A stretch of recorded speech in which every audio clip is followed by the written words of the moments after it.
September 2020. Terlihat seorang pemuda yang sedang dikepung oleh banyak tentara. Dia diperintahkan untuk berhenti namun dia tidak mau mendengarkan dan akhirnya dia pun ditembak. Waktu kembali ke bulan Agustus 2020. Terlihat seorang pemuda yang berjalan bagaikan tidak memiliki semangat untuk hidup. Dia adalah Hyun. Saat berjalan hampir saja dia terkena pecahan mesin pemotong rumput yang terbang ke arahnya.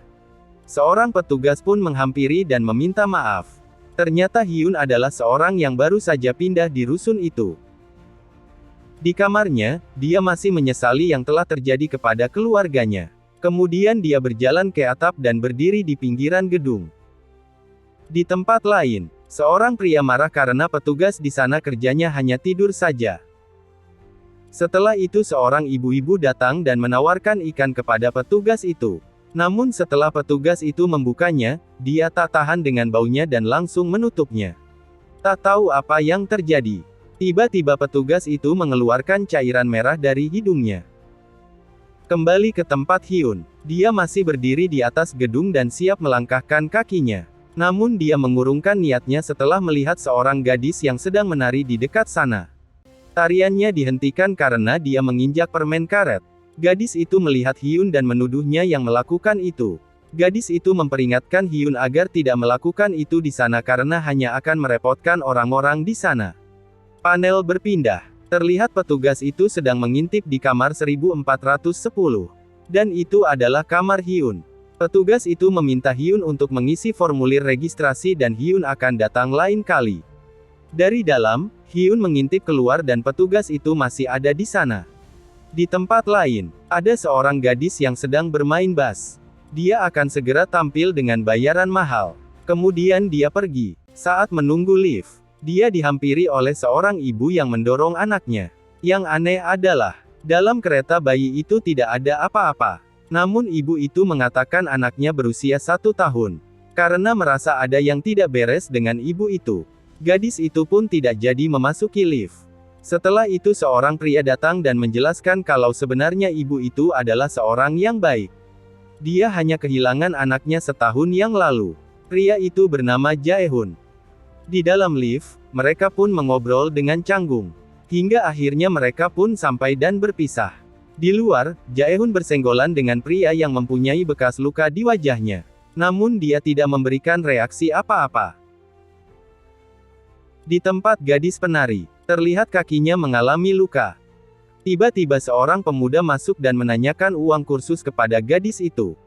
Dan gadis itu mengatakan jika dia sudah membayarnya dengan menemui pria kaya.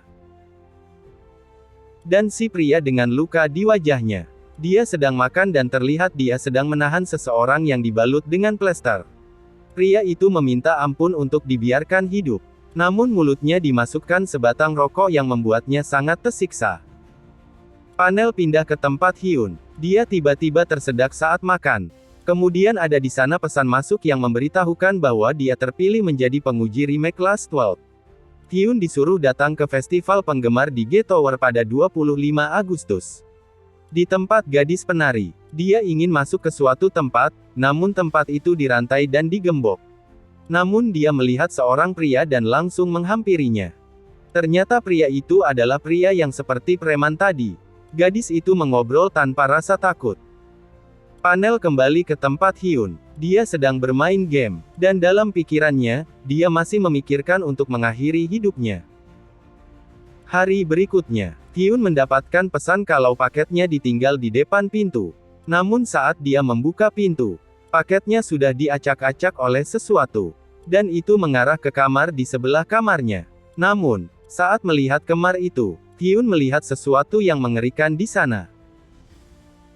Hyun pun langsung lari ke kamarnya. Saat Hyun sedang ketakutan, ada seseorang wanita yang membunyikan bel dan dia meminta tolong kepadanya. Dia terlihat sangat ketakutan. Dia terus memohon untuk membukakan pintu. Saat Hyun meminta wanita itu memperlihatkan tangannya, tiba-tiba matanya menghitam dan hidungnya mengeluarkan cairan merah lalu dia berteriak keras sembari mendorong-dorong pintu kamar Hyun. Wanita itu benar-benar berubah seperti zombie. Hyun keluar sembari membawa tongkat, namun wanita itu sudah pergi. Di luar Hyun bertemu dengan pria aneh itu dan kemudian dia pun pingsan. Wanita tadi mendatangi gadis musisi karena mendengar suara musik dari sana. Wanita itu terus menggedor-gedor pintu kamar gadis itu. Gadis musisi itu pun mulai ketakutan. Dan setelah mengambil pemukul bisbol, wanita itu pun pergi. Panel berpindah. Terlihat kakak gadis musisi sedang menunggu di lift. Tak disangka ternyata liftnya sedang rusak. Mau tidak mau dia harus turun menggunakan tangga. Pindah lagi ke tempat gadis musisi. Setelah keluar, gadis itu bertemu dengan pria gangster itu. Dia menceritakan tentang wanita seram yang menggedor-gedor pintunya. Setelah melihat jejak wanita itu, dia pergi ke jendela. Gadis musisi menduga kalau dia melompat dari sana. Entah apa yang dipikirkan pria itu. Tiba-tiba dia memukul pintu kamar si gadis musisi. Pria itu menjelaskan jika dia tidak hanya menggedor saja, melainkan menabrakkan dirinya ke pintu. Panel B pindah di lantai bawah rusun. Terlihat seseorang yang mencoba membuka pintu pengaman rusun. Orang-orang juga heran kenapa petugas sudah menutup rusun menggunakan itu. Tiba-tiba seorang wanita datang menghampiri kakak dari gadis penari. Dia menanyakan apakah ponselnya ada sinyal. Dan setelah dicoba ternyata tidak ada. Kakak gadis penari bertanya apa yang sedang terjadi. Namun gadis itu tak menjelaskannya. Dia juga belum tahu apa yang terjadi. Semua akses keluar tiba-tiba terkunci. Di pintu lain, beberapa orang berteriak meminta orang di dalam kantor manajemen untuk membukakan pintu.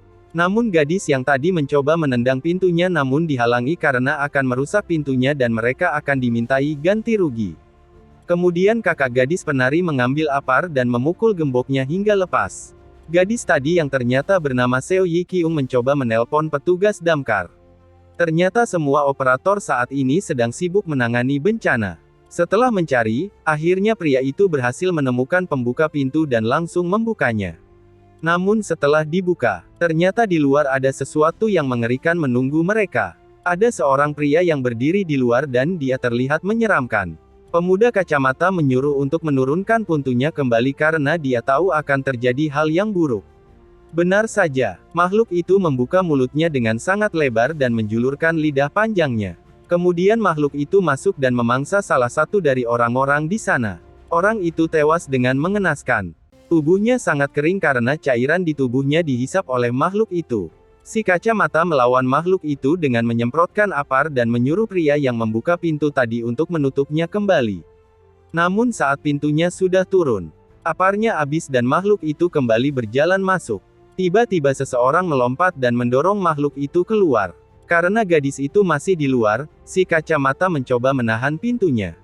Namun saat gadis itu mencoba berlari, makhluk itu berhasil menyerang kaki gadis itu. Dengan usaha yang cukup keras dan dengan bantuan dari si kacamata. Akhirnya gadis itu berhasil masuk ke dalam. Dan lidah makhluk itu pun tak bisa mencapai gadis itu. Karena tak berhasil meraihnya, makhluk itu pun pergi. Dan mereka pun berhasil selamat. Setelah itu paman tua itu memarahi gadis itu karena sebagai petugas damkar dia tidak bisa melakukan sesuatu. Setelah melihat keluar, ternyata di luar sudah terdapat banyak sekali makhluk yang menakutkan saling menyerang manusia dan sesama mereka. Dan inilah awal dari akhir dunia.